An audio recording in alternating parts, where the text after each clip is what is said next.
Good morning, afternoon, and evening, wherever you are, and welcome to another NerdTube Young Justice review.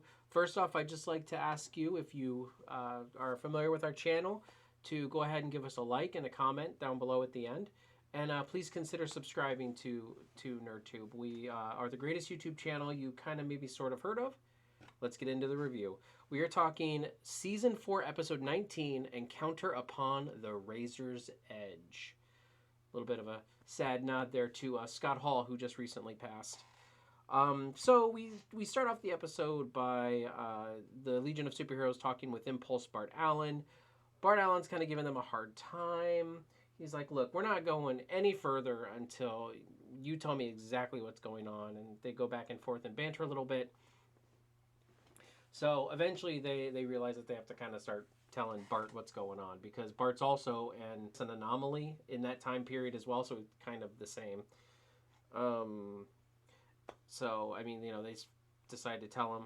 We then go to Miss Martian's brother, I always say it wrong, Ma'alafa'ak, I think is what he calls himself, and Mantis, who really doesn't have any lines this episode that I recall, but they're basically going from Apocalypse over to New Genesis with I call him Baby Zod. I think his name's Lore Zod, but I call him Baby Zod.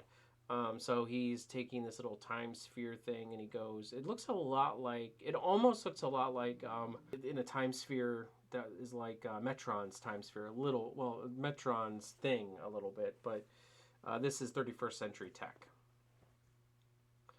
So. Also, Ma'alafa'ak is also saying, hey, we really need to know what's going on here. I don't like going into a battle underprepared, blind.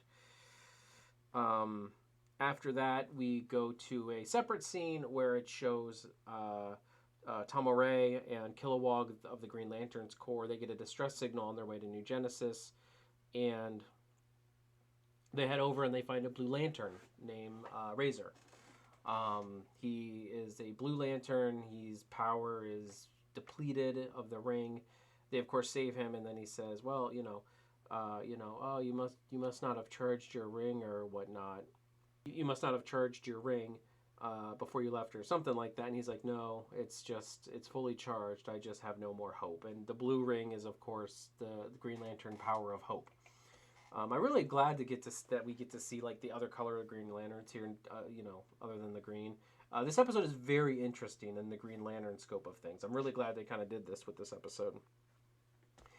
So they head to New Genesis. We kind of get some more backstory on Razor, and how he went from a Red Lantern to a Blue Lantern and stuff like that. And him and Kilowog are old friends. So, I mean, we kind of get some of that explanation and backstory. Razor just seems like a depressed, teenager, Gen Z teenager, whatever you want to call it, with the hood on and everything. Like, they really went for the depressive route with him. So, next we go to Forager. That's going to get weird. And they're talking and everything like that. And, of course, our Forager is trying to mac on She-Forager. So, he wants to spend more time. Forager wants to spend more time with Forager. So, it's a little bit more character for Forager, I guess. I don't know. It's a little, I don't want to say weird. It's not weird. It's just, I don't know. It's whatever. The Legion of Superheroes then, they're talking with Bart Allen. They're giving the Zod history of them, because what happened is General Zod was imprisoned in the Phantom Zone, and then the Krypton was destroyed, and then so they were all stuck in the Phantom Zone for thousands of, like 1,000 years or whatever, or 10,000 years? I think it's 1,000 years, until they were found by the United Planets, I think is what they're called. And then they decide to release annul everybody in the Phantom Zone and bring them out. Well, of course, General Zod coming out and his wife coming out, and then of course she was pregnant. All of the Kryptonians that were, I think they were Kryptonians that were in the Phantom Zone, were settled on a planet with a red sun, so that they wouldn't have the powers.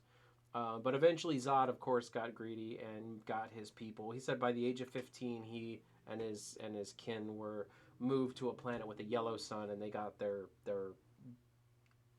powers. So,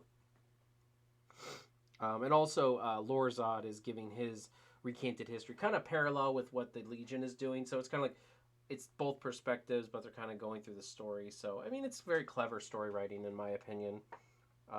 It can be cliched if they do it too often, but I don't think they've done it too often in Young Justice. Not that I remember, at least. While this is all going on, we go to another summit. Not that I don't like this summit thing, but it's just like we just had a summit in in the Aqualad arc, and we had a summit. I think in the no, maybe not. I was gonna say the Martian arc, but anyway, but so it's like another arc right after the last arc where we had that too. So there's a lot of table talk going on in these things. So Rocket representing the Rocket and Jay Garrick are be representing the Justice League. Tom O'Ray, who represents the Green Lantern Corps, and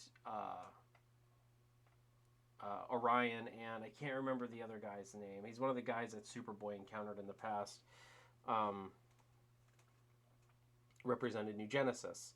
And so the negotiations is basically about them wanting New Genesis to take action against Apocalypse and all the shady shit they've been doing with metas and stuff like that from Earth. And New Genesis is like, look, we cannot go against this pact. Like we spilled lots of blood getting here, and it would be lots of blood if we broke it. So, and the Green Lantern Corps kind of agreed. So that's really all that we got from this summit. Just basically, Rocket and the Justice League are trying to get the New Gods and the Lanterns to help. And at the end of that, Rocket gets pulled out by a phone call from her. I'm guessing her ex-husband, her son's father. He's going to get into a special school, which is good.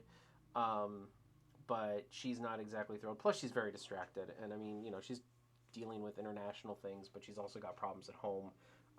So yeah, kind of a crazy thing.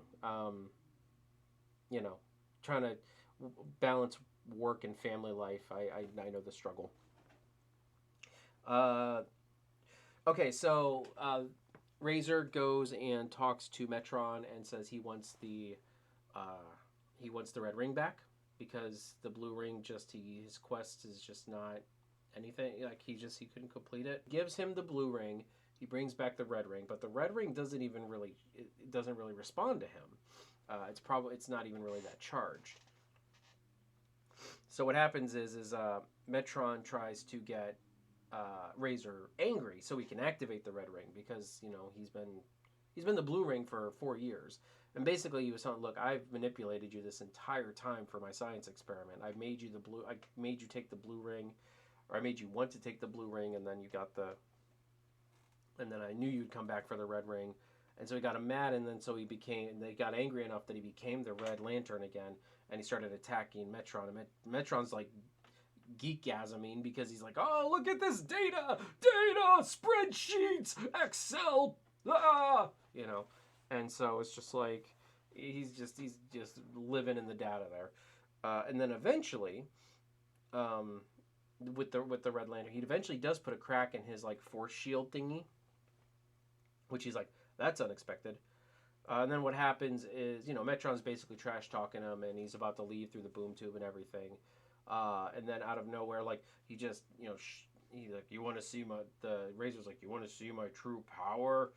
And he just wigs out, pulls the blue ring to himself. He gets he has the red on the one hand, the blue on the other. So then he becomes this blue red looking Power Ranger outfit person. He loses the helmet. He doesn't get the hood. It looks pretty badass. I'm not gonna lie, I like it. I've never heard of a lantern having 2 rings. I'm assuming there's probably some kind of villain that has like all the rings, and they're like freaking I don't know. I know there's black lanterns, white lanterns, pink lanterns, orange lanterns. Obviously green, blue, red.